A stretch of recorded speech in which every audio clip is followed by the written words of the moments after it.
He worked miracles with nothing but rust-stained wrenches and a prayer, turning scrap metal into running dreams while his young son watched from the corner of their crumbling garage.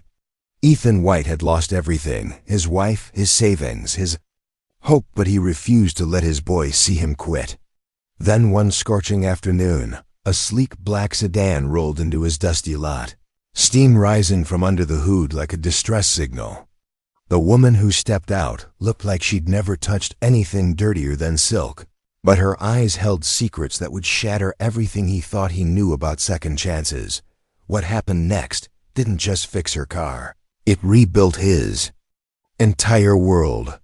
If you believe in the power of hidden angels and the magic that happens when broken souls find each other, stay with us. And if stories of impossible transformations speak to your heart, consider subscribing for more journeys that prove miracles still happen in the most unexpected places. Ready to witness how rusty tools and a billionaire's secret changed one father's destiny forever? Before we jump back in, tell us where you're tuning in from, and if this story touches you, make sure you're subscribed, because tomorrow I've saved something extra special for you. The summer heat in Copper Creek hit like a furnace door swinging open, and Ethan White wiped the sweat from his forehead with the back of his grease-stained hand as he stared at the eviction notice tacked to the weathered door of White's Auto Repair. 3 days. That's all he had left before the bank would chain the doors shut on everything he and Sarah had built together. The garage sat on the outskirts of town like a forgotten memory, its tin roof sagging under the weight of too many storms and not enough repairs. Paint peeled from the sides in long, curling strips that fluttered in the desert wind, and the neon open sign in the window had been broken for so long that most folks just assumed the place was abandoned. But inside those walls, magic still happened daily, the kind of magic that turned dying engines into purring cats and gave hope to anyone whose transportation had given up the fight.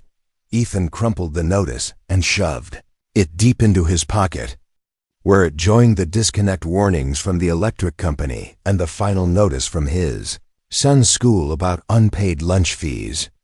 At 34, he looked older than his years, his dark hair showing premature gray at the temples, and his brown eyes carrying the weight of a man who'd buried his dreams alongside his wife 2 years ago. But his hands, those were the hands of an artist, scarred from countless burns and cuts, permanently stained with oil that no amount of scrubbing could remove. They could coax life from the most hopeless mechanical situations. "Dad?" The voice came from the corner of the garage where 9-year-old Tyler White sat cross-legged on a milk crate, carefully sorting bolts by size into baby food jars that Sarah had saved from Tyler's early years. The boy had his mother's bright green eyes and stubborn chin, but his father's gentle way of handling broken things. Mrs. Patterson called again about the rent.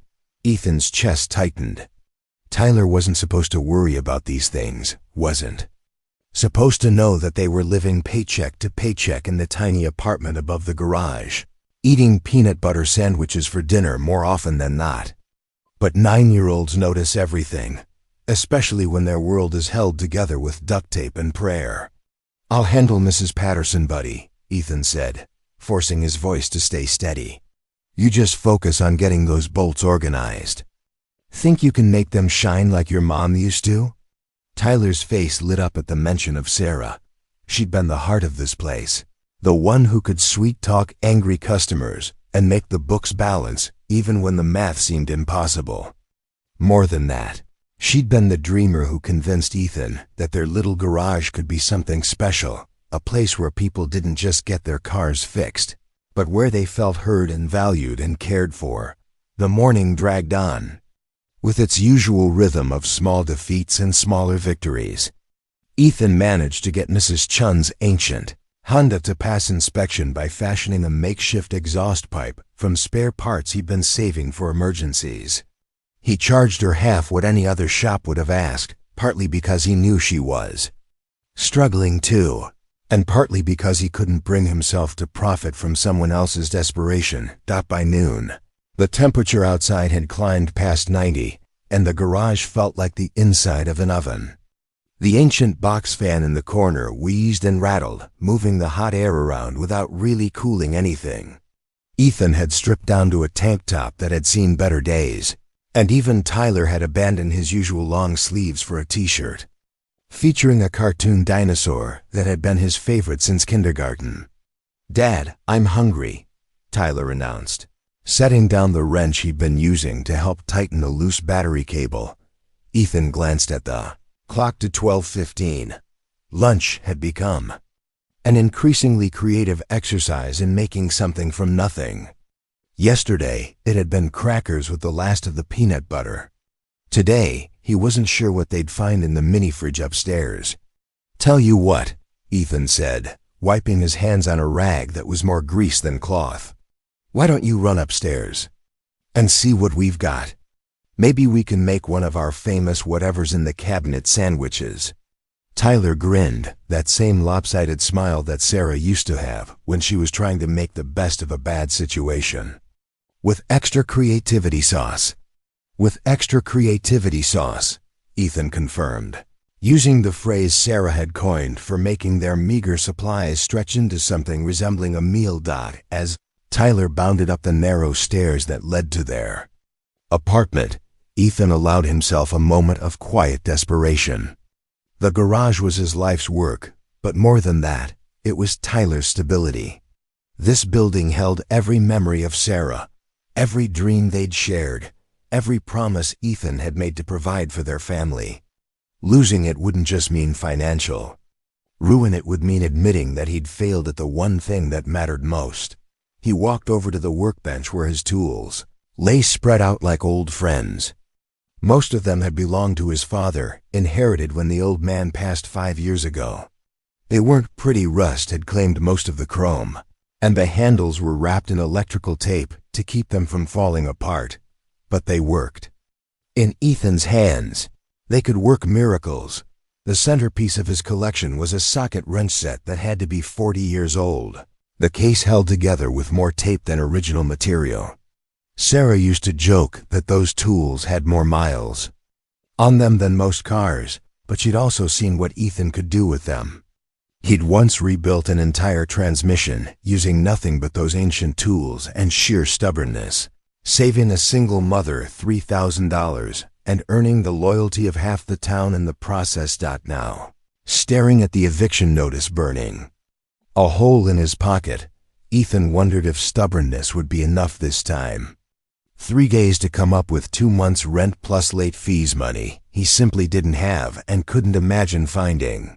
He'd already sold everything of value except Sarah's wedding ring, which hung on a chain around his neck, and the tools that were his livelihood.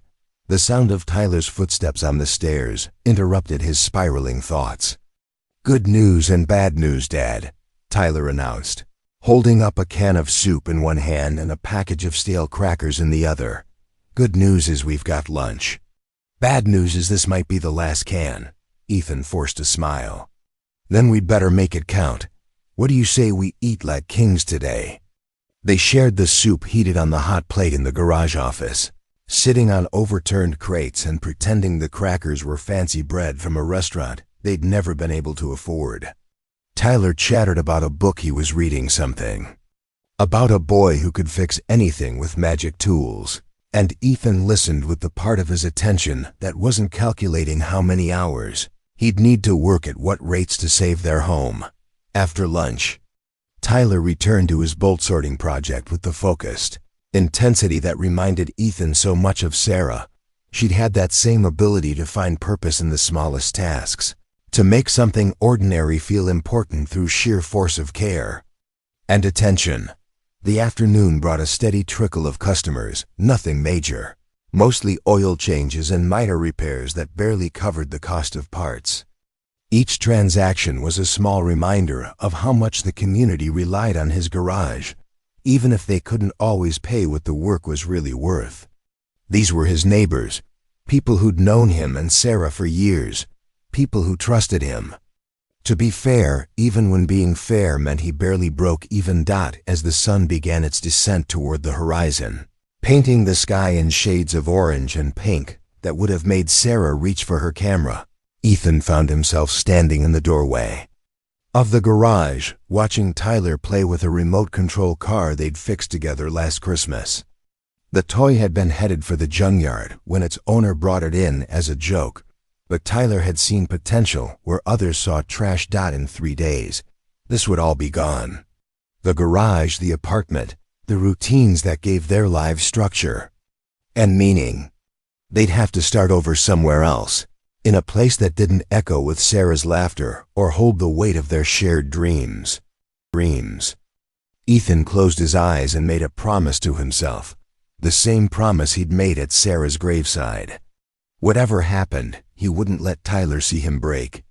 Tomorrow would bring new challenges, new opportunities, new chances to prove that love and determination could overcome any obstacle. Preparing and narrating this story took us a lot of time. So if you are enjoying it, subscribe to our channel. It means a lot to us. Now back to the story. He had no way of knowing that tomorrow would also bring a sleek black sedan and a woman whose secrets would change everything he thought he knew about the impossible. Dawn came early to Copper Creek, painting the desert landscape in soft pastels that would be scorched away by the brutal sun within hours. Ethan White had been awake since 5, unable to sleep with the weight of the eviction notice pressing down on his chest like a stone. He'd spent the dark hours walking the perimeter of his garage, running his hands along the walls that had sheltered his family's dreams for nearly a decade. As Tyler emerged from their small apartment above the shop, rubbing sleep from his eyes and carrying his favorite stuffed elephant, a threadbare creature named Peanut that had been his companion since before Sarah's death, Ethan was already elbow deep in the engine of a 1998 Corolla that belonged to the town librarian. "Morning, Dad," Tyler mumbled, settling onto his usual milk crate with Peanut tucked securely under one arm. Even at 9, he understood the sacred quiet of early morning in the garage, when the air still held a hint of coolness and the work felt almost meditative. "Morning, buddy. Sleep okay?" Ethan's voice was muffled by the hoot of the car, but Tyler could hear the forced cheerfulness that had become more common since the money troubles started. "Dreamed about Mom again," Tyler said matter-of-factly, opening a box of cereal that was more air than actual cereal at this point. "She was teaching me how to use the big wrench, the one with the red handle." Ethan paused in his work, his throat constricting. Sarah had always said she'd teach Tyler everything about cars when he got older. She'd wanted him to understand that fixing things wasn't just about mechanical knowledge, it was about patience, intuition, and respect for the machines that carried people through their lives. "What did she say in the dream?" Ethan asked, resuming his work on the Corolla's alternator. The part was salvaged from a junkyard, cleaned and rebuilt by his own hands, because new parts were a luxury they couldn't afford. She said the red-handled wrench is special because Grandpa gave it to you, and you're supposed to give it to me someday. But first, I have to learn to listen to what the cars are trying to tell us. Tyler crunched thoughtfully on his cereal. "She said cars have feelings, just like people." Ethan smiled despite the ache in his chest. That was pure Sarah, always finding the humanity in everything, always believing that the world was more magical than it appeared on the surface. She'd been the one to suggest they name their tools, to thank each car for trusting them with its problems, to celebrate every successful repair like a small victory for the forces of good. The first customer of the day arrived, just after 7 old. Pete Martinez with his ancient pickup truck that leaked oil like a confession and made sounds that defied mechanical explanation. Pete had been coming to the garage since before Tyler was born, drawn by Ethan's reasonable prices and Sarah's legendary coffee. These days, the coffee was whatever brand was on sale at the grocery store, but Pete never complained. "Morning, Ethan." "Young Tyler," Pete nodded gravely to both of them, treating Tyler with the same respect he'd show any adult. It was something the regular customers had learned from Sarah. Tyler wasn't just a boy hanging around the garage. He was part of the team, and his observations about cars were often surprisingly insightful. "What's she doing to you today, Pete?" Ethan asked, wiping his hands on a rag and approaching the truck with the careful attention of a doctor examining a patient. "Making a noise like a dying cat when I try to back up. Started yesterday, right after I helped my daughter move into her new apartment." Pete's weathered face creased with worry. "Can't afford for her to give up on me now. Still got 3 grandkids to haul around." Tyler perked up from his spot in the corner. "Is it a grinding noise or more like a squealing?" Pete considered this. "Seriously, more like squealing, I'd say. High-pitched, like she's complaining about something." Ethan knelt beside the truck and listened as Pete demonstrated the problem. The sound was indeed like a protest, sharp and metallic, coming from the rear differential. Probably the bearings were worn, a common problem in trucks that had lived as hard as Pete's. "Good ears, Tyler," Ethan said, earning a proud grin from his son. "Sounds like your differential bearings are having a conversation with your brake pads. Nothing too serious, but we should get her looked at before it becomes something expensive." The diagnosis and repair took most of the morning, with Tyler helping by holding flashlights and organizing tools while Ethan worked in the cramped space beneath the truck. They moved together with practiced efficiency, communicating in the shorthand of people who'd spent countless hours working side by side. When Pete's truck was purring contentedly again, the old man pressed $40 into Ethan's palm, less than half what any other shop would have charged, but fair compensation for honest work honestly done. "You're too good to this old truck," Pete said, patting the hood affectionately. "And too good to this old man. We take care of each other in this town," Ethan replied, echoing something Sarah used to say. "That's how it's supposed to work." After Pete left, Tyler helped his father clean up the tools and organize the workspace for the next customer. It was a ritual they'd developed over the months since Sarah's death, way of maintaining order in a world that often felt chaotic and uncertain. "Dad?" Tyler's voice was quiet, the way it got when he was working up to asking something important. "Yeah, buddy? Are we going to be okay?" The question hit Ethan like a punch to the gut. He set down the wrench he'd been cleaning and looked at his son, really looked at him.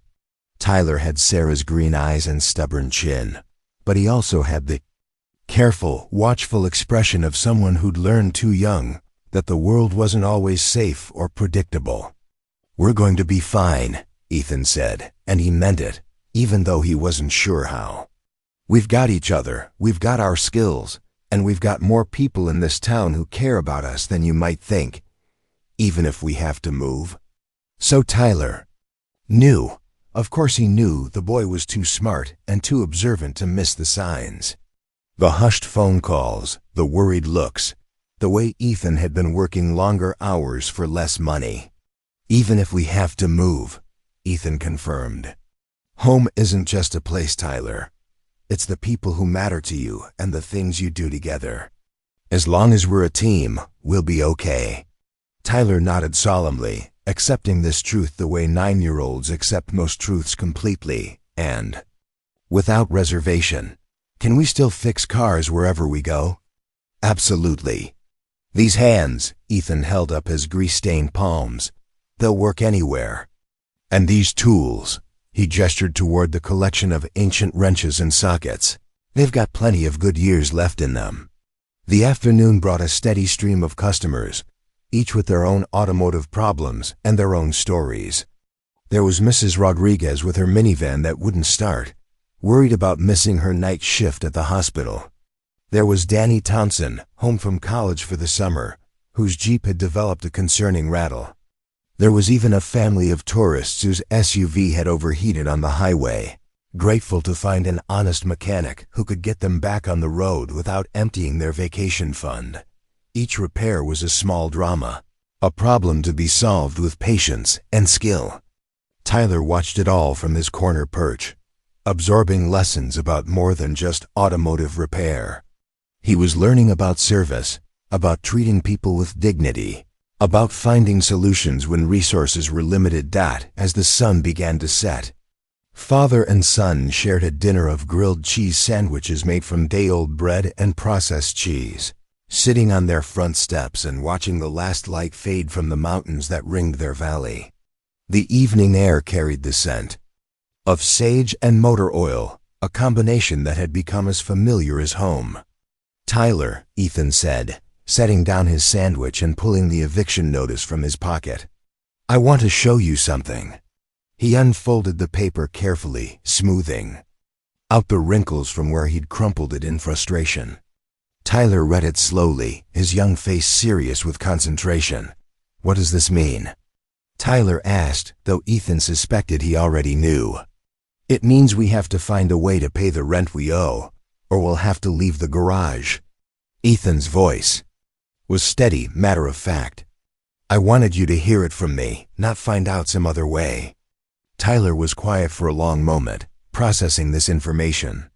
Then he looked up at his father with eyes that seemed older than his years. "How much do we need?" "More than we have right now," Ethan admitted. "But I'm working on it. I've got some ideas, some people I can call. We're not giving up without a fight." That night, after Tyler had gone to bed with Peanut tucked under his arm and a story about brave mechanics who could fix anything, Ethan sat alone in the garage with Sarah's tools spread out before him. The red-handled wrench Tyler had dreamed about lay in the center, its surface worn smooth by decades of faithful service. He picked up the wrench and held it up to the light, remembering the day his father had given it to him, remembering the promise he'd made to pass it on to his own son someday. These tools had fed his family, built his reputation, and connected him to a tradition of honest work that stretched back generations.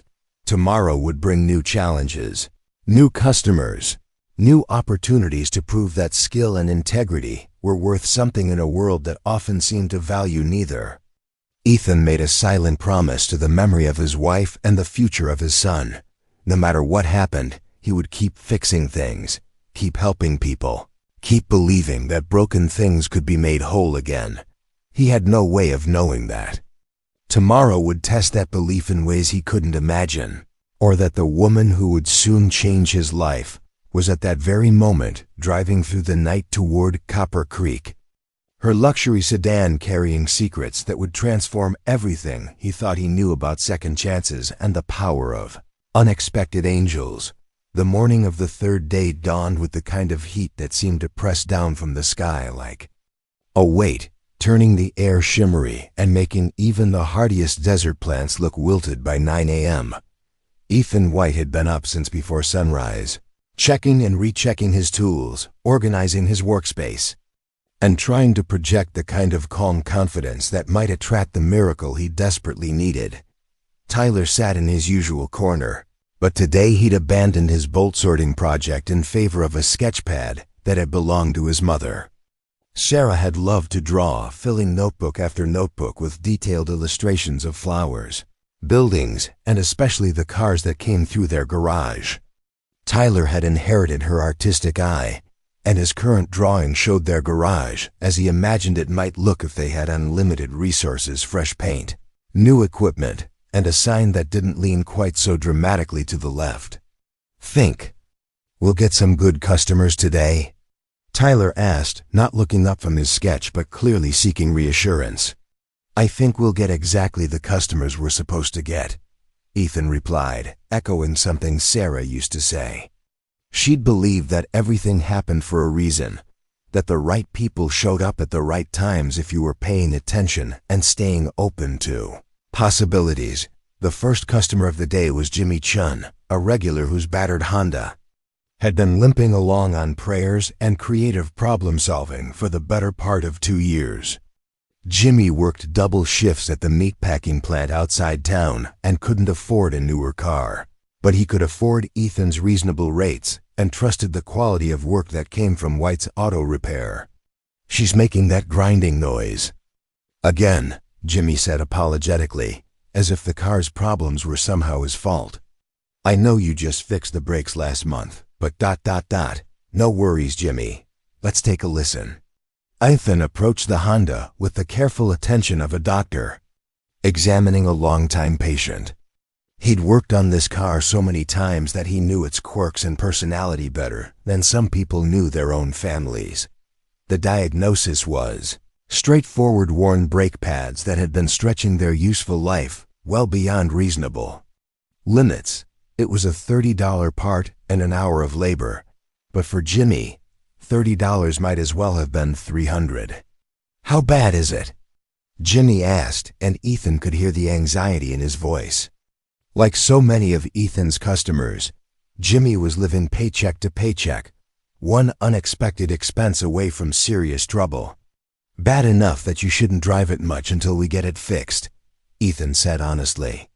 "But not so bad that we can't work something out. How about you pay for the parts today and catch me up on the labor when you get your next check?" The relief on Jimmy's face was worth more than the $40 Ethan was essentially lending him. This was how business worked in Copper Creek, on trust, on understanding that people were doing their best with what they had, on the belief that kindness would eventually circle back around. While Ethan worked on Jimmy's Honda, Tyler kept up a steady stream of quiet observations and questions that showed he was absorbing everything about the process. Where did the grinding noise come from? Why were these brake pads wearing faster than the ones on Pete's truck? How could you tell if someone was taking good care of their car just by looking at the way they drove? "You're getting good at this," Ethan told his son as they waited for the brake pads to settle properly. "Mom would be proud of how much you've learned." Tyler beamed at the praise, then returned to his sketchpad with renewed focus. His latest drawing showed a detailed cutaway view of a brake system, complete with labels and arrows. The technical accuracy was impressive for a 9-year-old. But what struck Ethan most was the care Tyler had taken with each line, the way he'd made even the mundane mechanics of stopping a car look elegant and important. Just after noon, when the heat had reached the point where even moving felt like an effort, Ethan heard the distinctive sound of an expensive engine pulling into his lot. He looked up from the alternator he'd been rebuilding to see a sleek black sedan, something European and obviously costly, rolling to a stop near the garage entrance. Steam was rising from under the hood in lazy wisps, and the car's normally pristine paint job was dulled by a layer of desert dust that suggested it had been driving for hours through less than ideal conditions. The engine ticked and pinged with the sound of overheated metal cooling down, a symphony of automotive distress that Ethan recognized immediately. The driver's door opened, and out stepped a woman who looked like she'd been transported from a different world entirely. She was probably in her early 30s, with dark hair pulled back in a sleek ponytail and clothes that managed to look both practical and expensive, dark jeans that fit perfectly, a white button-down shirt that somehow remained crisp despite the heat, and boots that were clearly designed for looking good rather than working in. But it was her face that caught Ethan's attention. Despite the obvious frustration of dealing with a broken-down car in the middle of nowhere, despite the heat that was making even the hardiest locals wilt, she carried herself with a quiet confidence that suggested she was used to solving problems and making things happen. "Excuse me," she called out, approaching the garage with the careful gait of someone wearing inappropriate shoes for gravel. "I'm hoping you might be able to help me. My car seems to have developed some issues." Her voice carried just a hint of an accent, something East Coast and educated, the kind of accent that usually belonged to people who flew over places like Copper Creek rather than stopping in them. "Happy to take a look," Ethan replied, wiping his hands on a rag that was more grease than cloth. "What kind of trouble is she giving you?" "Overheating, I think. The temperature gauge has been climbing for the last 50 miles, and now there's steam coming from under the hood." She gestured toward the sedan with the resigned expression of someone who was accustomed to having other people fix her problems, but found herself without that luxury. Ethan approached the car with Tyler trailing behind him, both of them drawn by professional curiosity and the rarity of seeing such an expensive vehicle in their humble garage. The sedan was a late-model BMW, probably worth more than Ethan Made in 2 years, but money couldn't protect it from the basic realities of overheated coolant and failing hoses.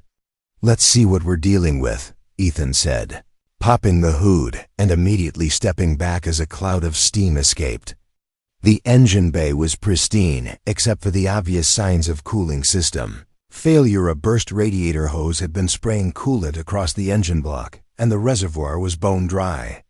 "Looks like your radiator hose gave up the fight," Ethan explained, pointing to the split rubber tube that hung limply from its mounting points. "Probably been developing a small leak for a while, but the desert heat finished it off. The good news is, it's a relatively simple fix. The challenging news is that I don't have the exact replacement part for a car like this." The woman, who still hadn't introduced herself, looked at the failed hose with the expression of someone trying to understand a foreign language. "What does that mean, exactly?" "It means I can fix it, but I'll have to get creative. I can fashion a temporary repair using parts I have on hand, or I can call around and try to find the right hose, which might take a day or two."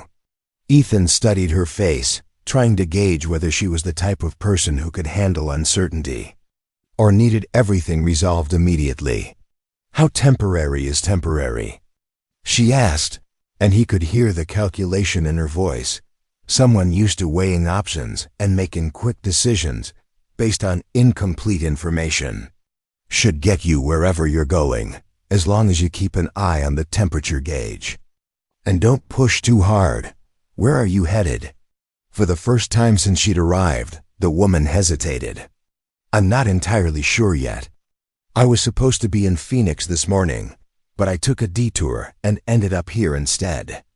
It was an odd answer, the kind of response that suggested there was more to the story than she was sharing. But Ethan had learned long ago not to pry into his customers' personal business. People ended up in Copper Creek for all kinds of reasons, and most of them weren't particularly interested in sharing the details with strangers. "Well, either way, you're not going anywhere until this gets fixed," he said. "Why don't you park her in the shade over there, and I'll get started on a solution." As the woman moved her car into the shaded area beside the garage, Tyler tugged on his father's sleeve. "Dad," he whispered, "look at her hands." Ethan glanced over at their unexpected customer and saw what Tyler had noticed. Despite her expensive clothes and obvious wealth, the woman's hands told a different story. They were neat and well cared for, but there were small calluses on her palms and a thin scar across one knuckle, signs of someone who had worked with tools at some point in her life. "Interesting," Ethan murmured, filing away this observation for future reference. The woman returned from parking her car, moving with the careful precision of someone navigating unfamiliar terrain. "How long do you think the repair will take?" she asked. "Give me about an hour to jury-rig something that'll hold," Ethan replied. "But you might want to find somewhere air-conditioned to wait. It's only going to get hotter out here.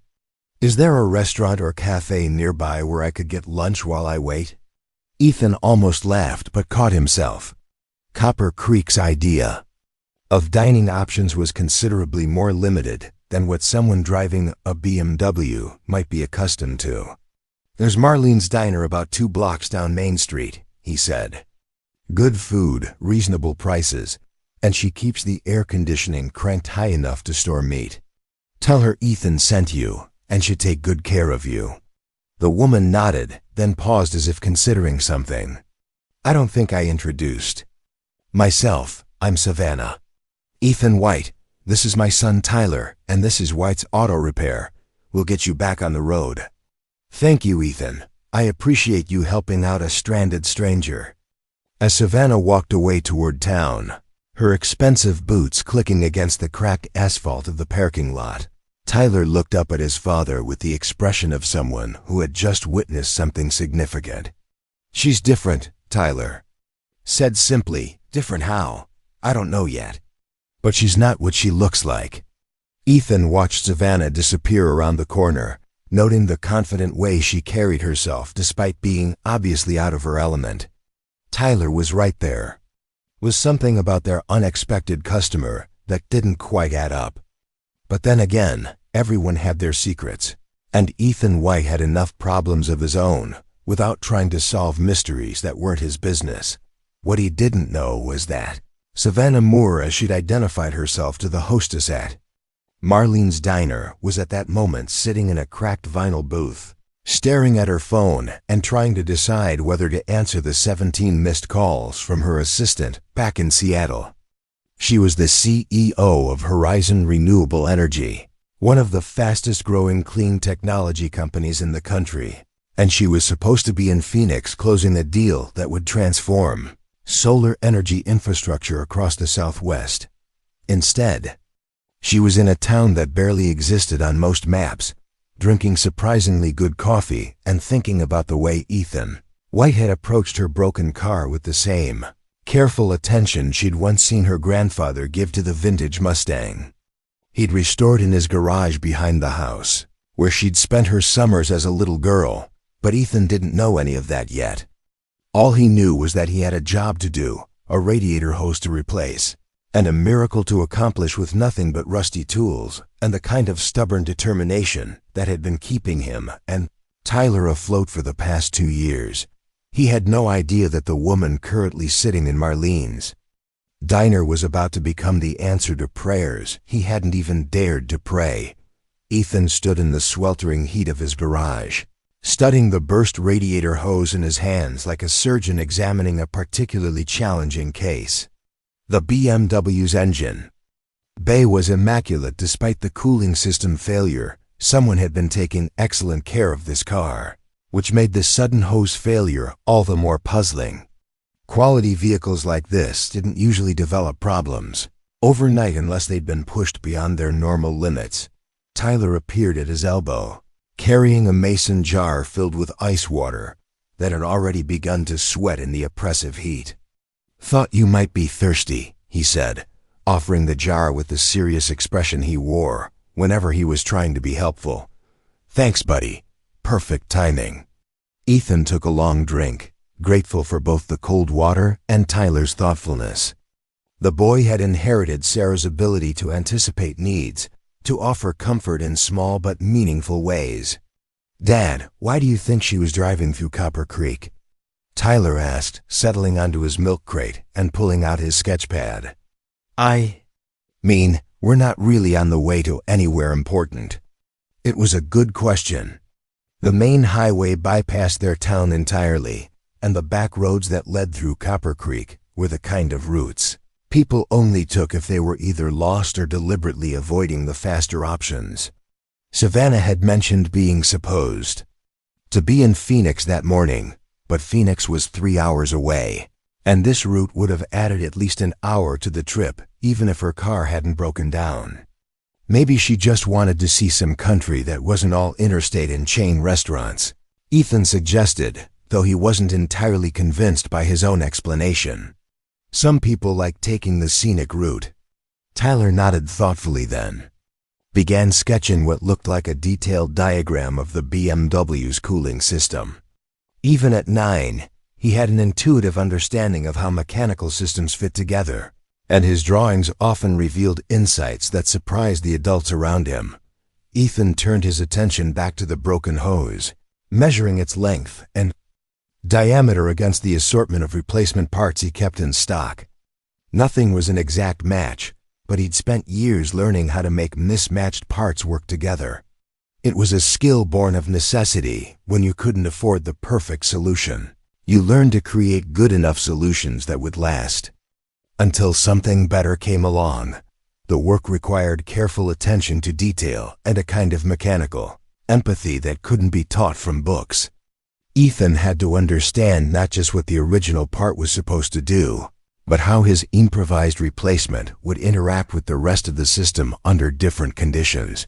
Too tight, and the hose might split under pressure. Too loose, and it would leak coolant all over the desert highways. He was in the middle of testing the fit when he heard footsteps approaching across the gravel lot.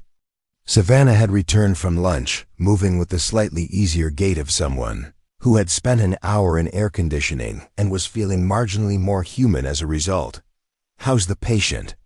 she asked, approaching the car with what looked like genuine interest rather than the impatient urgency he might have expected from someone driving such an expensive vehicle. "She's going to be fine," Ethan replied, holding up the modified hose assembly he'd been working on. "Had to get a little creative with the replacement parts, but this should get you where you're going. Might want to have your regular mechanic take a proper look when you get home, though." Savannah examined the jury-rigged repair with more attention than most customers bothered to give such things. She ran her fingers along the connection points and studied the way Ethan had reinforced the joints with additional clamps. "That's clever," she said, and there was something in her voice that suggested she understood what she was looking at. "Using the reducing coupler to bridge the size difference. I wouldn't have thought of that." Ethan paused in his work, surprised. Most people, even those who were generally mechanically inclined, wouldn't have recognized the specific technique he'd used, much less understood why it was necessary. "You know something about cars?" he asked. "A little. My grandfather was a mechanic, had his own shop back in Ohio.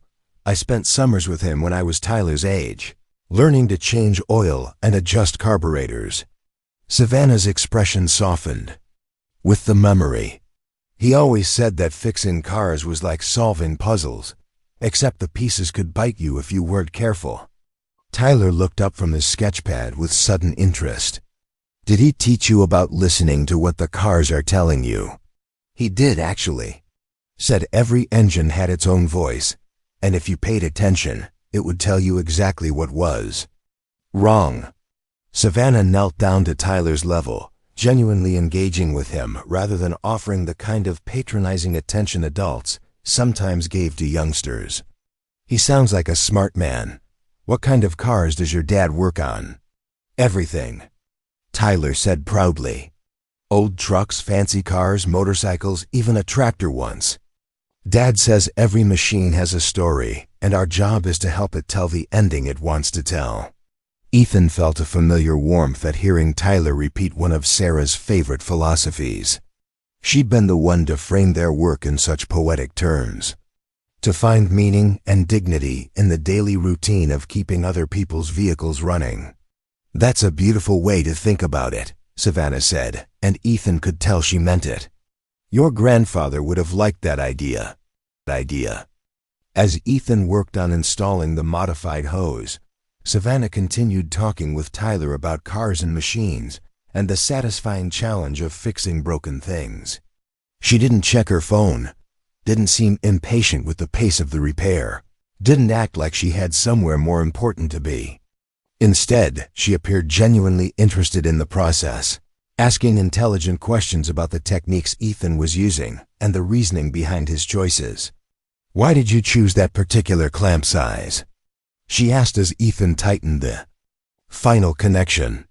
"Because the next size up would have been too big for the hose to grip properly, but the next size down wouldn't have provided enough surface area to distribute the pressure," Ethan explained. "It's all about finding the balance between security and flexibility. Makes sense, and if the connection fails, then you'll get a warning before anything catastrophic happens. The temperature gauge will start climbing and you'll see steam before any real damage occurs. Just pull over, let things cool down, and call for help." Savannah nodded, absorbing this information with the focused attention of someone who was filing it away for future reference. "How often do repairs like this actually fail?" "Depends on how well they're done and how hard you push the system afterward," Ethan said honestly. "This should hold up fine for normal driving, but I wouldn't recommend racing across the desert in triple-digit heat." Tyler giggled at the mental image of the elegant sedan racing across the desert, like something from an action movie. "Do you ever drive fast?" he asked Savannah. "Not as fast as I used to," she replied with a smile that suggested there were stories behind that statement. "These days I'm more interested in getting where I'm going in one piece than getting there quickly." As Ethan added coolant to the system and prepared to test the repair, Savannah walked around the garage with the careful attention of someone cataloging details for later consideration. She paused at the workbench where his tools were laid out, running her fingers lightly over the handles of wrenches that had been serving faithfully for decades.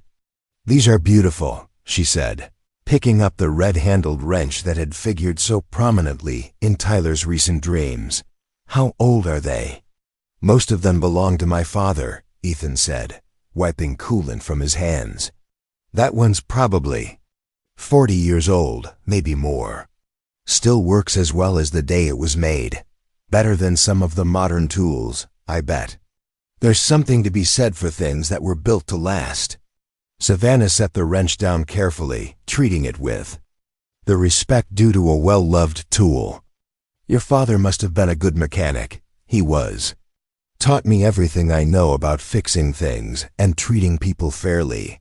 Ethan gestured toward a faded photograph on the wall that showed a younger version of himself standing next to an older man beside a beautifully restored Chevelle. "He used to say that the car would tell you what was wrong if you knew how to listen." "Sounds like wisdom runs in the family," Savannah said, glancing meaningfully at Tyler, who was now sketching what appeared to be a detailed portrait of the red-handled wrench. The test of the cooling system went perfectly. The engine reached normal operating temperature and stayed there. The modified hose held without leaking, and the BMW purred with the satisfaction of a machine that had been properly cared for. "All set," Ethan announced, closing the hood and wiping his hands on his ever-present rag. "She should get you wherever you're going without any trouble."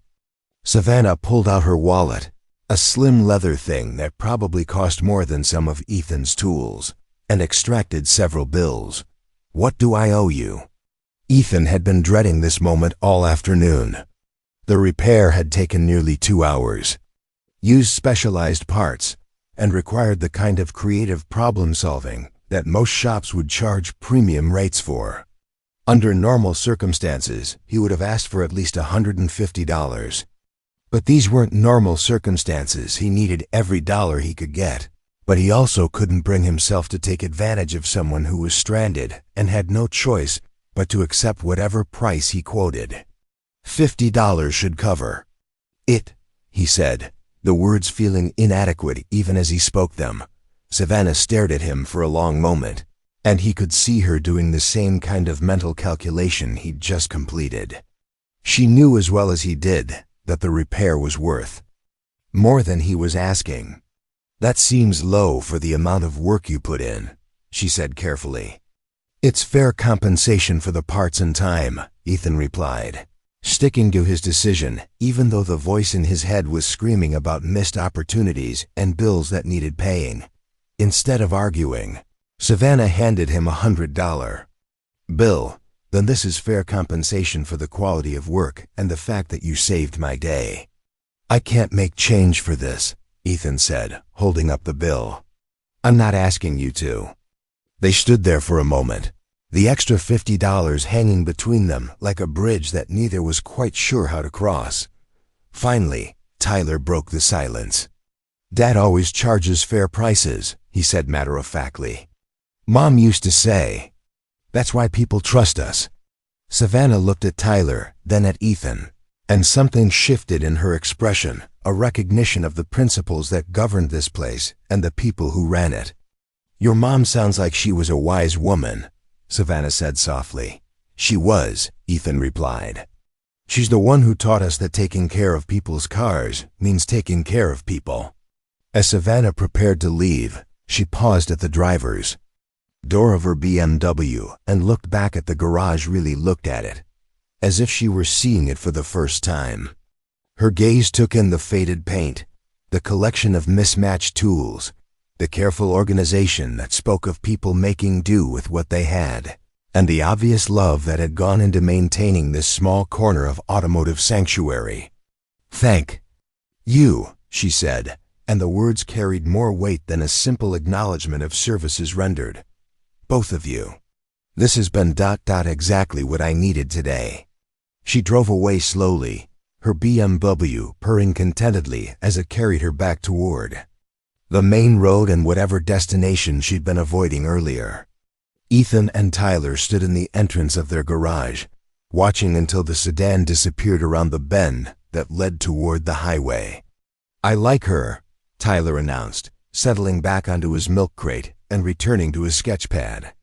"Yeah," Ethan agreed, fingering the $100 bill in his pocket and thinking about the way Savannah had looked at his tools with genuine appreciation.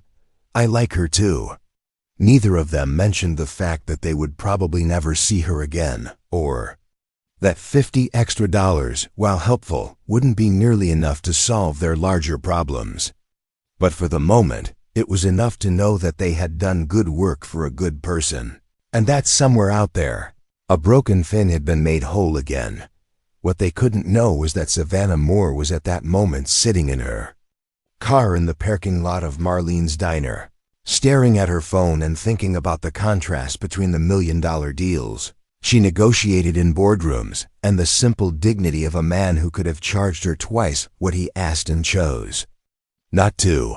She was thinking about calloused hands that could work miracles with rusty tools, about a 9-year-old boy who saw beauty in mechanical drawings, and about the faded photograph of a family that had built something meaningful in the middle of nowhere. Most of all, she was thinking about the promise she'd made to her grandfather the day he died, that someday, when she had the power to make a difference, she would find a way to honor the values he'd taught her in that little garage behind his house. Ethan White had no way of knowing that he had just passed a test he didn't realize he was taking, or that his simple act of honest work and fair dealing was about to change his life in ways he couldn't imagine. All he knew was that for the first time in months, he felt like maybe, just maybe, tomorrow might bring something worth hoping for. 3 days had passed since the black BMW had disappeared. Around the bend, taking Savannah back toward whatever life awaited her beyond Copper Creek's dusty borders, Ethan had almost convinced himself that the encounter had been nothing more than a pleasant interlude, a reminder that there were still people in the world who appreciated honest work and fair dealing, even if they were just passing through. Then, on Thursday morning, as he was replacing the worn brake pads on Mrs. Patterson's ancient Buick, he heard the familiar sound of that same expensive engine pulling into his lot. Tyler looked up from the corner, where he'd been organizing spare parts, his face brightening with the kind of smile that had been rare since Sarah's death. "She came back." Ethan emerged from beneath the Buick, wiping his hands on his perpetually grease-stained rag, trying to hide his own surprise at seeing Savannah again. This time, she wasn't dressed in the crisp business attire of their first meeting. Instead, she wore faded jeans, a plain white t-shirt, and work boots that looked like they'd actually been worked in. "Car giving you trouble again?" he asked, approaching the BMW with professional concern. "No, actually the repair is holding up perfectly," Savannah replied, popping the hood anyway. "I wanted to show you something, and I thought you might want to check your handiwork while I'm here." Ethan peered into the engine bay and was pleased to see that his improvised hose repair was functioning exactly as intended.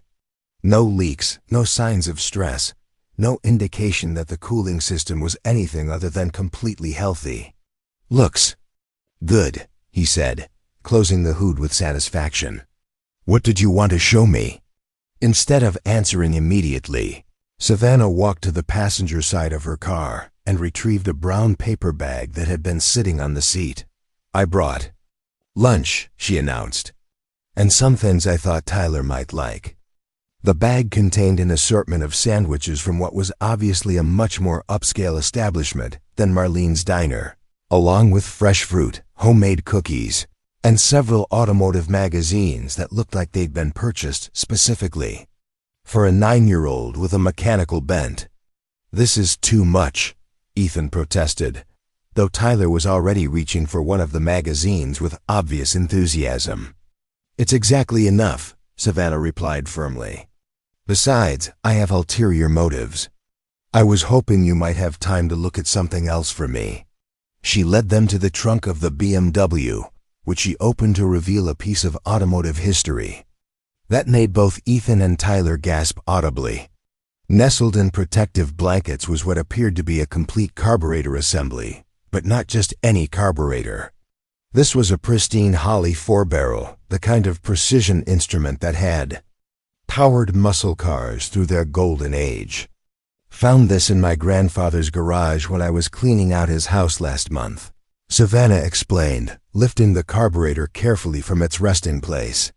I know it's probably worth something, but I'm not sure if it's worth restoring, or if I should just sell it to a collector. Ethan accepted the carburetor with the reverence due to a piece of mechanical art. Even covered in decades of dust and grime, he could see the quality of the construction, the careful engineering that had made these units so prized among serious automotive enthusiasts. This is a real beauty, he said, turning the carburetor over in his hands. Probably came off something special, maybe a Camaro or a Chevelle. Your grandfather had good taste. He always said that carburetor was the heart of any real car. Savannah replied, watching as Tyler climbed up to get a better look at the vintage part. Said fuel injection was more efficient, but carburetors had soul. Tyler reached out carefully, running his small fingers along the carburetor's throttle linkage with a gentle touch Sarah had taught him to use with delicate mechanical components. It's like a puzzle, he said wonderingly. All these little parts working together to make the engine breathe. Savannah smiled at Tyler's description. That's exactly what my grandfather used to say. He told me that rebuilding a carburetor was like teaching an engine how to sing again. They spent the next hour examining the carburetor together, with Ethan explaining the function of each component, while Tyler asked the kind of insightful questions that demonstrated his growing understanding of automotive systems. Savannah listened, with the attention of someone who was genuinely interested in learning, occasionally asking questions that revealed her own foundational knowledge. The question is, Ethan said finally, what do you want to do with it?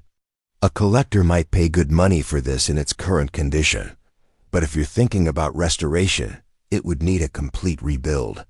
How complete? Savannah asked. Everything. New gaskets, new jets, probably new accelerator pumps, complete cleaning and calibration. It's not cheap, and there's no guarantee it would be worth more afterward than what a collector would pay for it now. Savannah was quiet for a moment, turning the carburetor over in her hands much the way Ethan had done earlier. What would your grandfather have done? She asked Tyler. Tyler considered this seriously, his young face scrunched in concentration. He would have asked what the carburetor wanted to be, he said finally. Mom always said that broken things tell you whether they want to be fixed or whether they're ready to rest. And what do you think this one wants? Tyler studied the carburetor again, paying particular attention to the way the sunlight caught the polished surfaces beneath the grime. I think it wants to breathe again, he said softly. Savannah nodded as if Tyler had provided exactly the answer she'd been hoping for. Then let's see about making that happen. How much would a complete restoration cost? Ethan found himself in the familiar position of trying to quote a fair price for work that would require both skill and time. A proper carburetor rebuild could take anywhere from a day to a week, depending on what problems they discovered once they started taking things apart. Parts and labor, probably around $400, he said honestly. Maybe less if we don't run into any major problems, maybe more if we find something unusual. That seems reasonable for bringing a piece of history back to life, Savannah replied. When could you start? I could start right now if you want. Mrs. Patterson's Buick will be ready in about an hour, and then I'm free until tomorrow morning. They moved it to workbench, where Ethan began the careful process of disassembly while Tyler documented each step with detailed sketches, and Savannah asked questions that demonstrated she was following the process with genuine interest. Why do you start with the fuel bowls? She asked as Ethan carefully removed the first set of screws. Because that's where most of the problems usually hide, Ethan explained.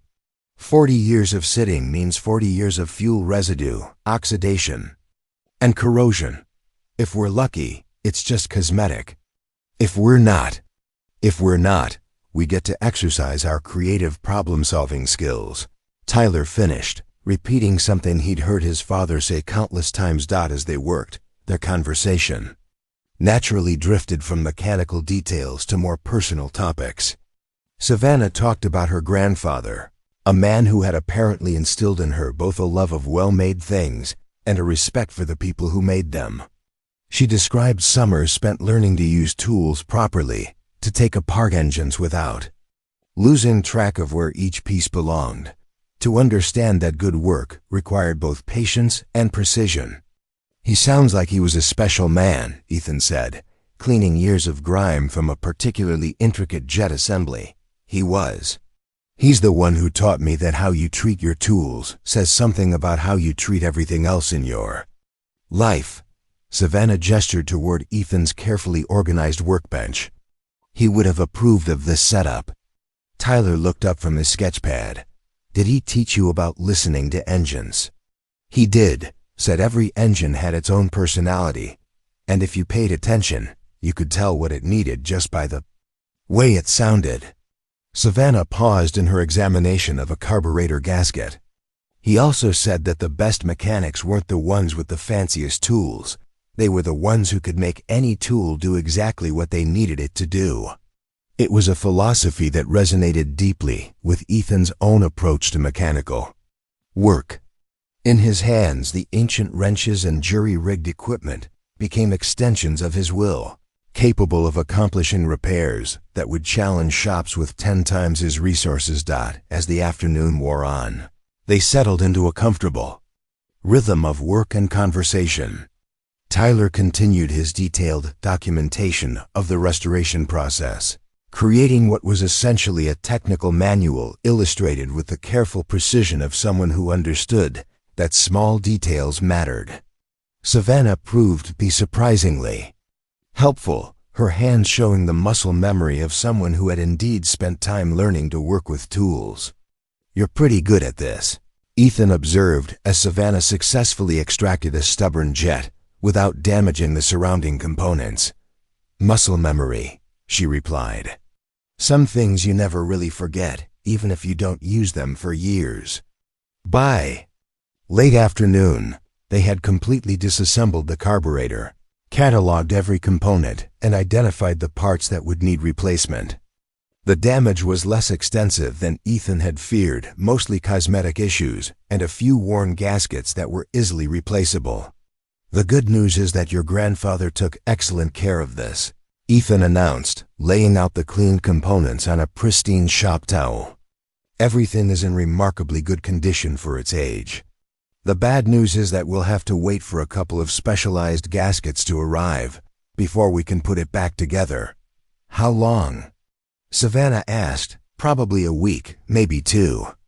These aren't exactly common parts anymore." Savannah nodded, then surprised Ethan by asking, "Would it be all right if I came by occasionally to check on the progress? I know it's probably unusual, but I'm curious about the process." "Of course," Ethan replied, though privately he wondered why someone driving a BMW would be interested in spending time in his modest garage watching carburetor repairs. "You're welcome anytime." As Savannah prepared to leave, Tyler presented her with one of his detailed sketches, cutaway view of the carburetor that showed each component in its proper relationship to the whole. "This is for your grandfather," Tyler said solemnly. "So he knows we're taking good care of his carburetor." Savannah accepted the drawing with the same reverence she might have shown a priceless work of art. "Thank you, Tyler. This is beautiful. I think he would have been very impressed with your attention to detail." After Savannah left, Ethan and Tyler cleaned up their workspace and prepared to close the garage for the evening. The familiar routine of organizing tools and securing equipment felt different, somehow charged with the possibility that tomorrow might bring more than just the usual parade of routine repairs. "Dad," Tyler said as they walked toward the stairs that led to their apartment. "Yeah, buddy?" "I think she's going to keep coming back." "What makes you say that?" Tyler considered this carefully, his young face serious with concentration. Because she looks at things the same way Mom used to. Like she can see what they're supposed to be, not just what they are right now. That night, as Tyler worked on his latest sketch and Ethan reviewed the day's receipts, neither of them mentioned the fact that Savannah's presence had made the garage feel more alive than it had in months. But both of them were thinking about the way she had handled the carburetor components with genuine respect, the way she had listened to Tyler's explanations without condescension, and the way she had seemed genuinely interested in the process of restoration rather than just the end result. What they couldn't know was that Savannah Moore was at that moment sitting in her hotel room in the next town over, staring at Tyler's sketch and thinking about the promise she had made to herself to honor her grandfather's memory by supporting the kind of people who shared his values. She was also thinking about a 9-year-old boy who saw mechanical systems as art and a man who could work miracles with tools that most shops would have thrown away decades ago. Tomorrow she would make some phone calls that would set in motion events none of them could imagine. But tonight, for the first time in months, Ethan White fell asleep thinking about something other than eviction notices and unpaid bills. Tonight, he dreamed about carburetors that sang and tools that told stories, and the possibility that broken things really could be made whole again. The specialized gaskets arrived on a Tuesday morning, delivered by a UPS truck that looked comically out of place navigating Copper Creek's dusty streets. Ethan signed for the package with the satisfaction of someone who had spent days anticipating this moment, while Tyler practically bounced with excitement at the prospect of finally completing the carburetor restoration. "Can we call Savannah?" Tyler asked, already reaching for the garage phone that hung on the wall next to Sarah's faded calendar. "She said she wanted to be here when we put it back together." "Let's give her a few minutes to get here before we start," Ethan agreed. Though privately he was surprised by how much he was looking forward to sharing this moment with someone who would truly appreciate the craftsmanship involved. Savannah arrived within an hour, carrying a thermos of coffee that smelled considerably better than anything Ethan typically managed to brew on the garage's ancient hot plate. She also brought something else, a manila folder that she set carefully on the workbench before turning her attention to the carburetor components laid out in precise order. "Ready to bring this beauty back to life?" she asked, rolling up her sleeves with the practiced motion of someone preparing for serious work. The reassembly process was like watching a complex mechanical ballet. Each gasket had to be positioned precisely, each bolt tightened to exactly the right torque, each adjustment made with the kind of patience that distinguished craftsmen from mere technicians. Tyler documented every step with his characteristic attention to detail, while Savannah proved surprisingly adept at anticipating which tool Ethan would need next. "Your grandfather really did teach you well," Ethan observed as Savannah successfully completed a particularly delicate adjustment to the float mechanism. "He was a patient teacher," Savannah replied, but there was something in her voice that suggested the memory carried both joy and sadness. "He always said that working with your hands was a form of meditation, that if you paid attention to what you were doing, really paid attention, the rest of the world would quiet down for a while." Tyler looked up from his sketch pad. "Mom used to say something like that. She said fixing cars was like prayer, except instead of asking for things, you were making things better with your own hands." The mention of Sarah brought a familiar tightness to Ethan's chest, but it was a gentler ache than usual, softened somehow by the presence of someone who understood the spiritual dimension of mechanical work. "She sounds like she was a wise woman," Savannah said softly. "How long has it been?" 2 years in October, Ethan replied, his hands continuing their work even as his voice grew thick with emotion. "Cancer. By the time they caught it, there wasn't much anyone could do except make sure she was comfortable at the end." "That must have been incredibly difficult." Ethan nodded, surprising himself by continuing to talk. "The hardest part was watching her worry about us. Even when she could barely get out of bed, she was making lists of things I'd need to remember. trying to teach Tyler cooking recipes he was too young to understand, organizing the garage files, so I could find everything after she was gone. Tyler had stopped sketching and was listening with the solemn attention he always gave to conversations about his mother. She made Dad promise to keep the garage open, he added quietly.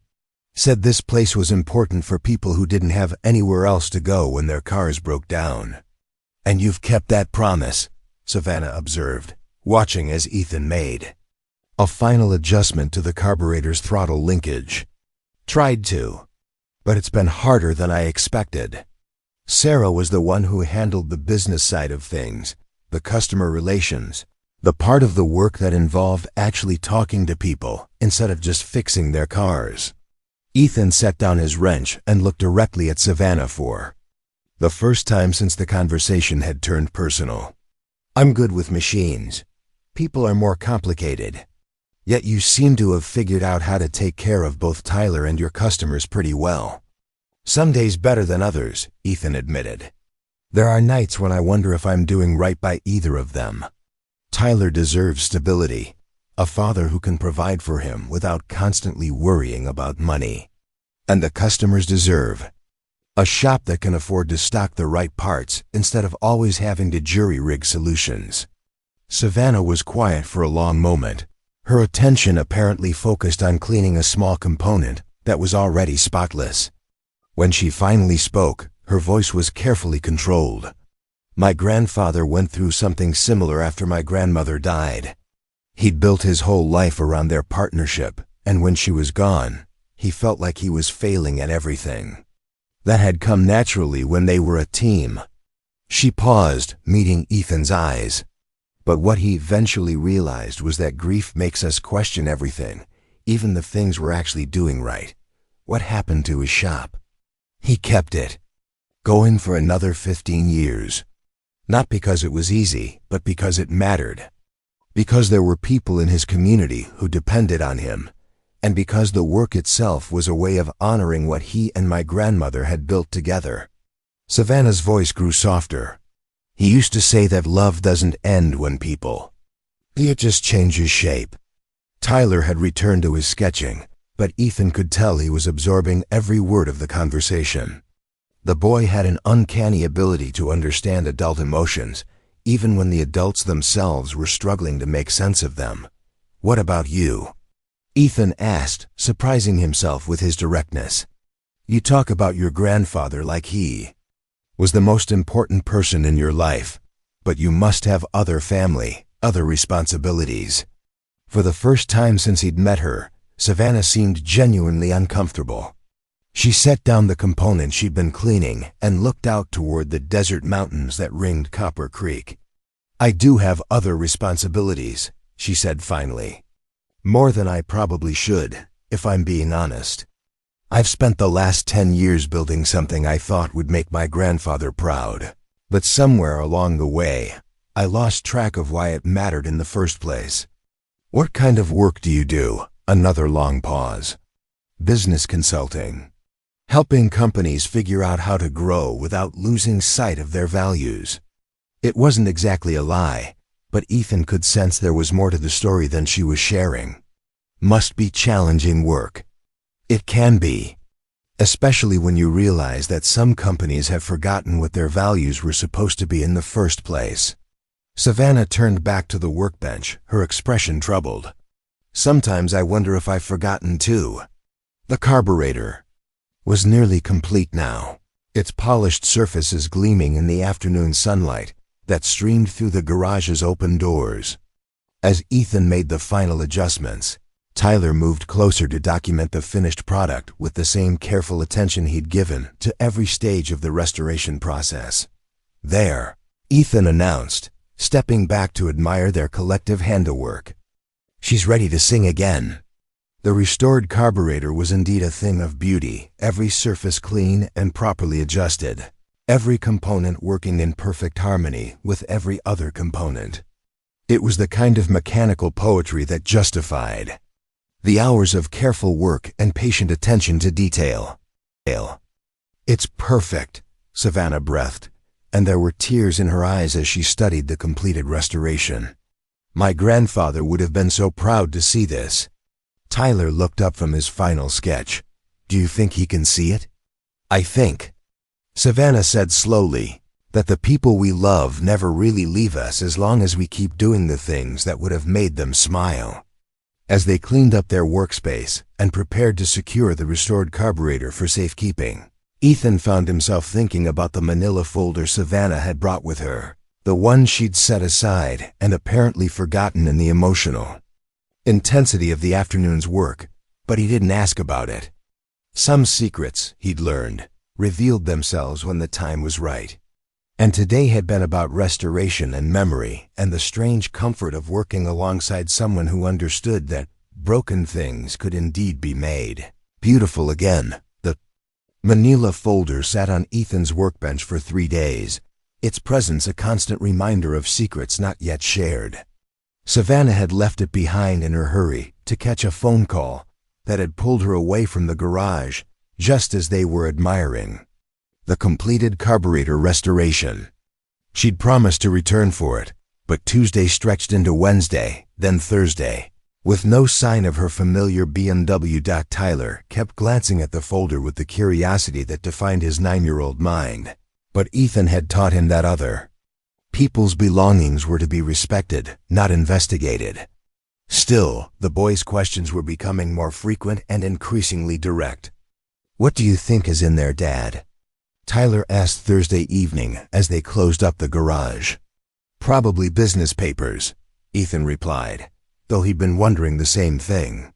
Nothing that concerns us, but what if it's important? What? If she needs it for work? It was a fair point. Ethan had been expecting Savannah to call about the folder, but his phone had remained stubbornly silent. He'd tried calling the number she'd given him, but it went straight to voicemail, and he wasn't entirely sure what message to leave. Friday morning brought an unexpected visitor, a man in expensive suit driving a rented sedan who seemed dramatically out of place in Copper Creek's dusty landscape. He approached the garage with the purposeful stride of someone accustomed to having his questions answered quickly and completely. "Excuse me," the man said, pulling out his phone to check something. On the screen, "I'm looking for someone named Savannah Moore. I was told she might be here." Ethan wiped his hands on his rag, immediately wary. "Haven't seen her in a few days. Is there something I can help you with?" "David Chen, executive assistant to Ms. Moore," the man said, extending a business card that felt heavy and expensive. "She's missed several important meetings this week, and her office is concerned about her whereabouts." Tyler appeared at Ethan's elbow, studying the business card with the focused attention he usually reserved for mechanical drawings. "What kind of office?" he asked. David Chun glanced down at Tyler with the slightly impatient expression of someone unaccustomed to being questioned by youngsters. "Horizon Renewable Energy. Ms. Moore is our CEO."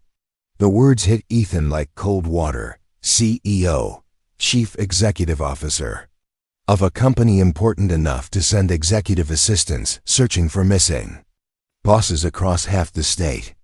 "I think there might be some confusion," Ethan said carefully. "The Savannah we know is she's been helping us with a carburetor restoration project." David June's expression shifted from impatience to something approaching confusion. "Ma'am, I can assure you there's no confusion. Savannah Moore is the Chief Executive Officer of one of the fastest-growing renewable energy companies in the country. She was supposed to close a major solar infrastructure deal in Phoenix this week, but instead she's apparently been." He gestured vaguely at the garage, working on car parts. Tyler tugged on Ethan's sleeve. "Dad, the folder." "Of course." The manila folder that had been sitting on their workbench for 3 days suddenly took on an entirely different significance. Ethan retrieved it, noting for the first time the corporate logo printed discreetly in the corner, the same logo that appeared on David Chun's business card. "She left this behind," Ethan said, handing over the folder with hands that were suddenly unsteady. David Chen opened the folder and quickly scanned its contents, his expression growing more concerned with each page. These are the Phoenix contract documents. She's supposed to present these tomorrow morning to the Arizona Public Service Commission. After David Chun left with the folder and a promise to locate his missing CEO, Ethan stood in the sudden quiet of his garage, trying to process what he'd just learned. Savannah Moore wasn't just someone with money, she was someone with the kind of power and influence that moved markets and shaped policy. Why didn't she tell us? Tyler asked, voicing the question that was eating at Ethan's composure. I don't know, buddy. Maybe she had her reasons. But even as he said it, Ethan was remembering all the small moments that suddenly made sense in an entirely different context. The way Savannah had examined his improvised repair techniques with such focused attention. Her questions about his business model, his customer base, his plans for the future. The expensive coffee and magazines she'd brought, presented as casual gestures but probably costing more than some of his customers spent on groceries in a week. She'd been studying him, evaluating him. For what purpose, he couldn't begin to guess, but the realization that their relationship had been built on deception left him feeling hollow and foolish. Savannah's BMW appeared in his lot that afternoon, rolling to a stop with the quiet precision of German engineering. But when she emerged from the driver's seat, she looked different, somehow older, more tired, wearing the kind of professional clothes that suggested she'd been having difficult conversations with important people. I suppose you know by now, she said without preamble, approaching the garage with the careful gait of someone walking through a minefield. Your assistant came by looking for you, Ethan replied, his voice carefully neutral. Seemed pretty concerned about some missing CEO. Savannah nodded, her expression resignation mixed with something that might have been relief. I'm sorry, Ethan. I should have told you from the beginning who I was. Why didn't you? Because the moment people hear CEO or billionaire, everything changes. They start seeing dollar signs instead of people. They start calculating what they can get from you instead of just ... being themselves. Savannah's voice was tired, carrying the weight of someone who'd learned these lessons through experience. I wanted to know who you really were, not who you'd try to be if you thought it might benefit you financially. Tyler had been listening from his corner perch, his sketchpad forgotten in his lap. So you were testing us? Not testing, exactly. More like ... trying to understand. Savannah knelt down to Tyler's level, her expression earnest. My company works with renewable energy solar panels, wind farms, that kind of thing. We're always looking for communities where we can make a real difference, places where our investment would actually help people rather than just generating profits for shareholders. And you thought Copper Creek might be one of those places? Ethan asked. I thought Copper Creek might be exactly the kind of place my grandfather would have wanted me to help, Savannah replied, standing to face him directly. A community built around honest work and taking care of each other, struggling not because people aren't trying hard enough, but because the economics have shifted in ways that make it harder for small businesses to survive. Ethan felt something cold settling in his stomach. So this whole thing, the carburetor restoration, the conversations about your grandfather, all of it, that was just research for some kind of corporate investment project. No, Savannah said firmly. Everything I told you about my grandfather was true. The carburetor restoration mattered to me personally, not professionally. And the conversations we've had, those were real, Ethan. The most real conversations I've had with anyone in years.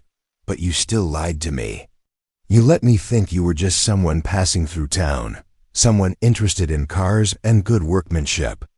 You never mentioned that. You were evaluating me and my business like some kind of investment opportunity.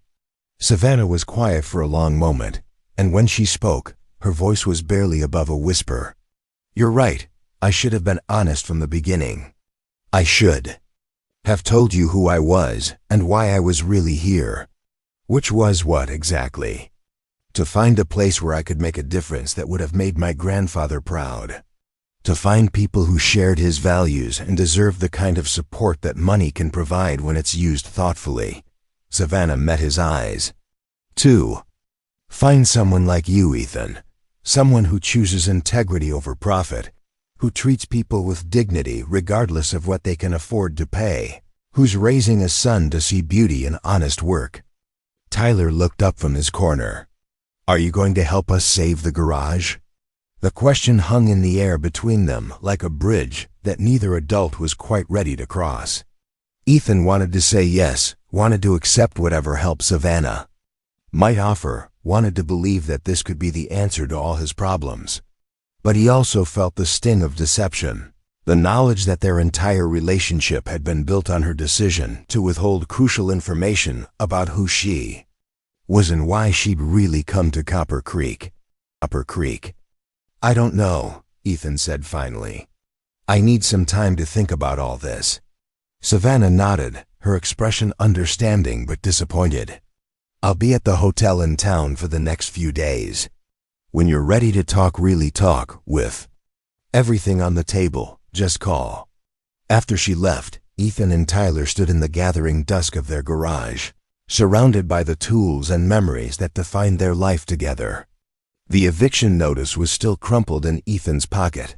The bills were still stacked on his desk, and the future was still uncertain. But now there was also the possibility of salvation, offered by someone who had the resources to solve all their problems but had chosen deception over honesty as her initial approach. Dad, Tyler's voice was small in the evening quiet. Yeah, buddy? Do you think she really cares about us? Or do you think we're just another business project? It was the question that would keep Ethan awake that night, staring at the ceiling, and trying to figure out whether the woman who had shared his workbench and appreciated his tools was the real Savannah Moore, or whether that had been just another kind of performance designed to achieve corporate objectives he couldn't begin to understand. Sleep eluded Ethan that night, like oil sliding off a clean engine block. He lay in the narrow bed he'd shared with Sarah, staring at ceiling stains that mapped out familiar territories of worry and loss, while his mind churned through everything he thought he'd known about Savannah Moore and everything he'd just discovered about her true identity: a billionaire CEO, someone who probably spent more on business lunches than he made in a month, someone with the power to write checks that could solve all his problems without even noticing the dent in her bank account. Someone who had looked him in the eye, shared his tools, eaten sandwiches with his son, and never once mentioned that she controlled resources that could transform his life. Tyler's breathing was steady from the next room, the deep sleep of a 9-year-old who hadn't yet learned that the world was full of people who weren't what they seemed. Ethan envied his son's ability to trust, even as he worried about protecting that innocence in a world that seemed designed to exploit it. The next morning brought no clarity, only the familiar routine of opening the garage and trying to focus on work while his mind wrestled with impossible questions. Mrs. Patterson's ancient Buick needed new brake pads, and Ethan threw himself into the repair with the desperate intensity of someone trying to find solid ground in mechanical certainties. Tyler sat in his usual corner, but his sketchpad remained unopened in his lap. Instead, he was staring out toward the road with the watchful expression of someone waiting for something important to happen. She's not coming back today, buddy, Ethan said gently, though he wasn't entirely sure that was true. And even if she does, things are complicated now. Complicated how? Tyler asked, though his tone suggested he already understood more than a 9-year-old should have to. When people have a lot of money, sometimes it's hard to know why they're really being nice to you. Are they helping because they care about you, or because they want something from you? Ethan set down his wrench and looked directly at his son. And when someone doesn't tell you important things about themselves, it makes you wonder what else they might not be telling you. Tyler considered this with the serious expression he wore when processing adult concepts that didn't fit neatly into his understanding of how the world was supposed to work. But she fixed the carburetor with us, Tyler said finally. She got her hands dirty and learned all the parts and drew pictures with me. Rich people who don't really care about cars wouldn't do that, would they? It was a fair point, and one that had been nagging at Ethan since yesterday's revelation. Savannah's enthusiasm for the restoration project had seemed genuine, her attention to detail authentic, her questions intelligent and engaged. Those weren't the behaviors of someone simply going through the motions to achieve some corporate objective. Maybe not, Ethan admitted. But that doesn't change the fact that she lied to us about who she was. Did she lie, or did she just not tell us everything? The distinction mattered more than Ethan wanted to admit.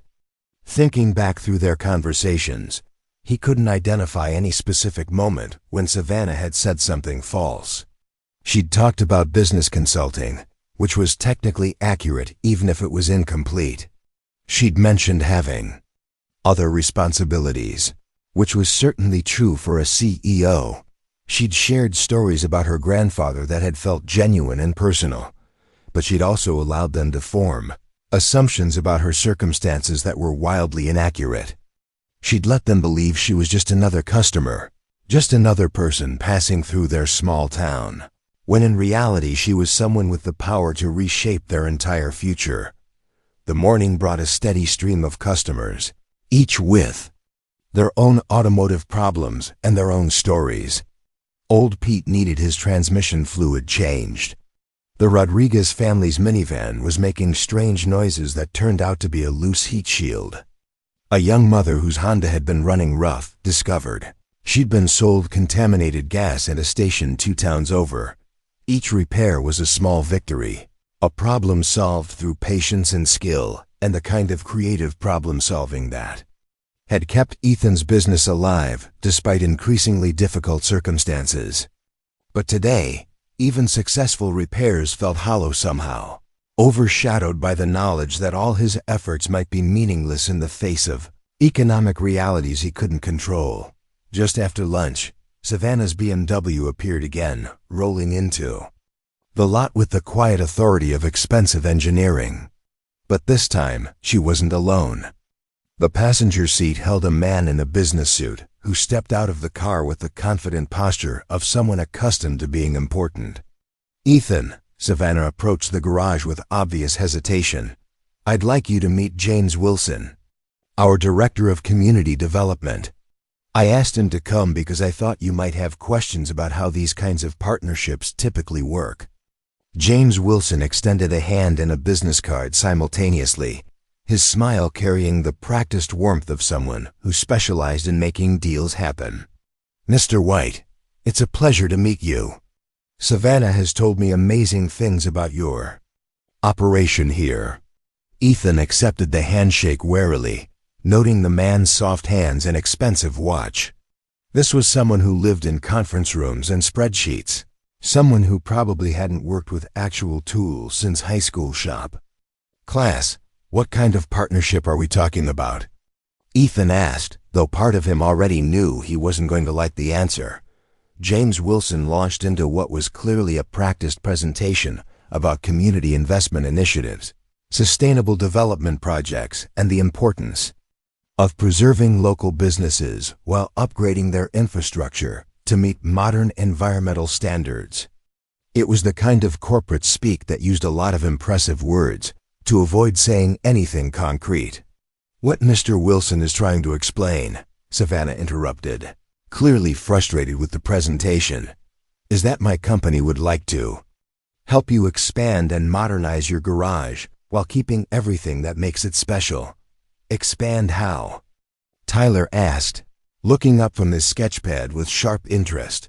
James Wilson smiled at Tyler with the condescending expression adults often reserve for children asking inconvenient questions.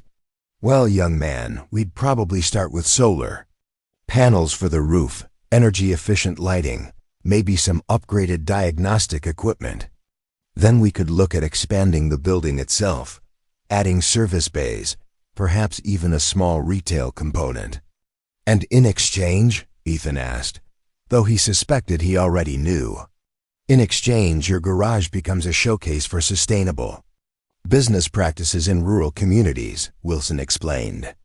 We document the process, share the results with other communities facing similar challenges, and demonstrate that environmental responsibility and economic viability can work together.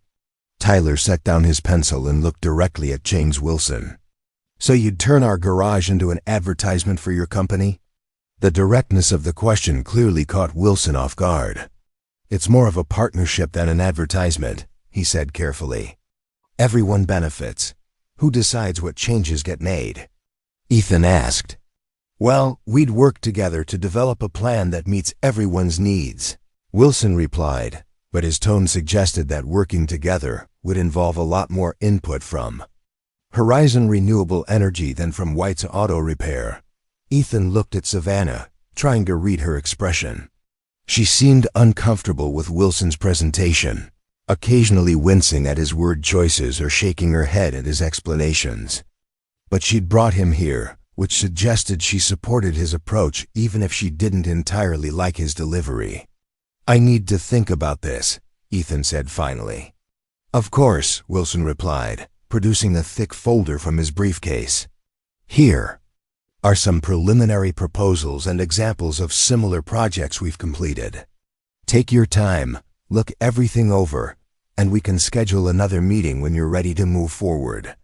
After they left, Ethan and Tyler sat in the garage surrounded by the familiar smell of motor oil and the comforting presence of tools that had been serving faithfully for decades. The folder from Horizon Renewable Energy lay unopened on the workbench, its corporate logo somehow ominous in the afternoon light. What do you think, Dad? Tyler asked. I think, Ethan said slowly, that when someone offers to solve all your problems, you should probably ask yourself what problems you might be creating for them to solve. Tyler nodded solemnly. Do you think Savannah really wants to help us, or does she just want to use us to make her company look good? It was the question that had been haunting Ethan since yesterday's revelation. The woman who had worked alongside him on the carburetor restoration, who had shared personal stories about her grandfather, who had treated Tyler with genuine respect and interest, that woman had seemed real and authentic. But the CEO who sent corporate development directors with prepared presentations and thick folders of legal documents felt like someone else entirely. I don't know, Ethan admitted. And that's the problem. When you can't tell the difference between someone who wants to help you and someone who wants to use you, it's probably safer to assume the worst.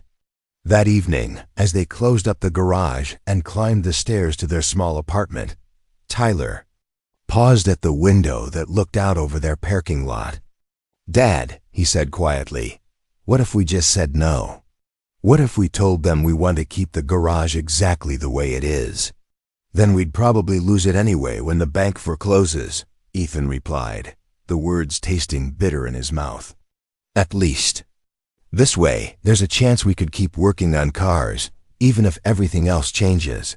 But would it still be our garage? It was a question that Ethan couldn't answer because he wasn't sure he understood what ours would mean in a partnership. With Horizon Renewable Energy, would he still be able to charge fair prices to customers who couldn't afford to pay full market rates? Would he still be able to take on the kind of challenging repairs that bigger shops avoided? Would Tyler still be able to spend his afternoons learning about engines and drawing mechanical systems? Or would they become employees in their own business, following corporate guidelines and meeting performance metrics determined by people who had never worked with rusty tools or struggled to make rent? Outside their window, Copper Creek settled into its evening quiet, the kind of peace that came from being far enough from anywhere important that the rest of the world mostly forgot you existed. It was a good life, Ethan thought, even if it wasn't an easy one.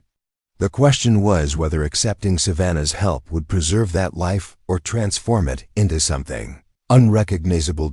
And underneath all his other worries was the deeper question of whether he could ever trust someone who had the power to change his world with a single phone call.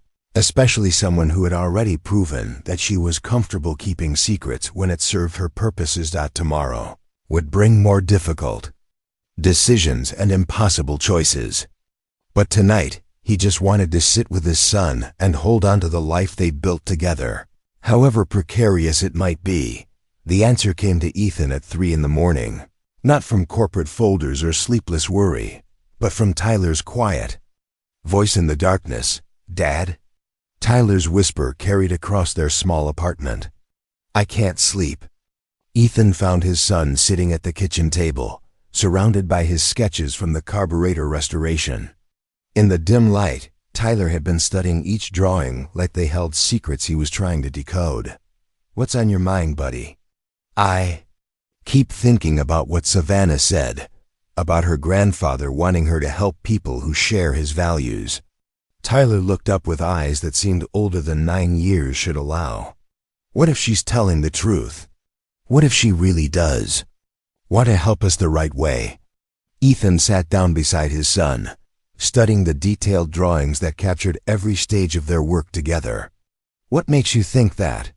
"Because look," Tyler pointed to a sketch showing Savannah's hands carefully positioning a gasket. "She didn't have to learn all the parts.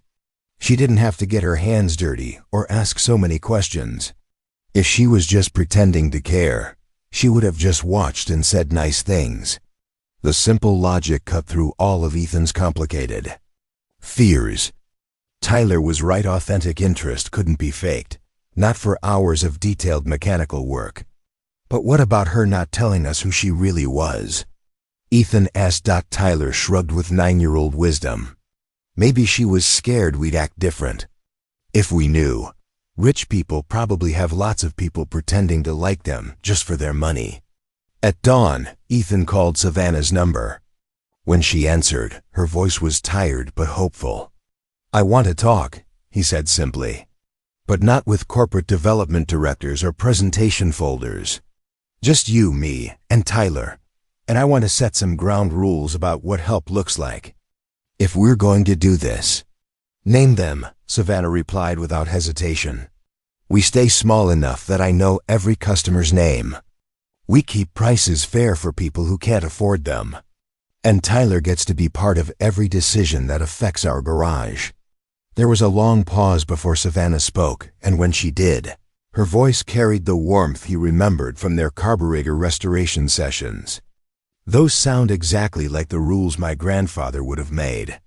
6 months later, White's Auto Repair hummed with the kind of purposeful energy that comes from dreams taking solid form. The solar panels on the roof caught the morning sun, like promises kept, while inside the expanded bays, a steady stream of customers waited in chairs that somehow managed to be both comfortable and practical. Tyler, now 10 and wearing a junior mechanic shirt with his name embroidered on the pocket, led a group of local teenagers through their weekly automotive basics class. His teaching style mixed technical precision with the patient enthusiasm he'd learned from watching his father work with difficult repairs. "Remember," Tyler explained to a girl struggling with a socket wrench, "tools aren't about forcing things. They're about understanding what needs to happen and helping it happen smoothly."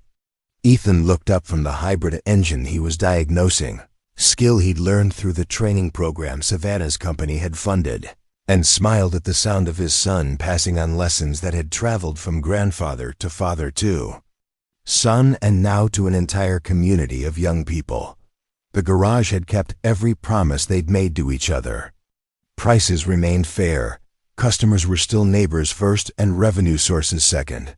And the soul of the place, that indefinable quality that made people feel heard and valued, had somehow grown stronger, rather than weaker. Savannah appeared in the doorway, no longer disguised as just another customer, but wearing work clothes that showed she'd been spending time in the expanded community workshop where locals could learn to maintain their own vehicles. "How's the new diagnostic equipment working out?" she asked, joining Ethan at the hybrid. "Like having superpowers," Ethan replied with a grin. Though Tyler still insists that listening to the engine tells you more than any computer. Through the window, They could see the sign that now hung beside the original weathered White's Auto Repair marker, Community Automotive Center, where every car matters. Below it, in Tyler's careful handwriting, were the words that had become their unofficial motto: fixing more than engines, building more than business. Sarah would have been proud. Up next, you've got 2 more standout stories right on your screen. If this one hit the mark, you won't want to pass these up. Just click and check them out. And don't forget to subscribe and turn on the notification bell so you don't miss any upload from us.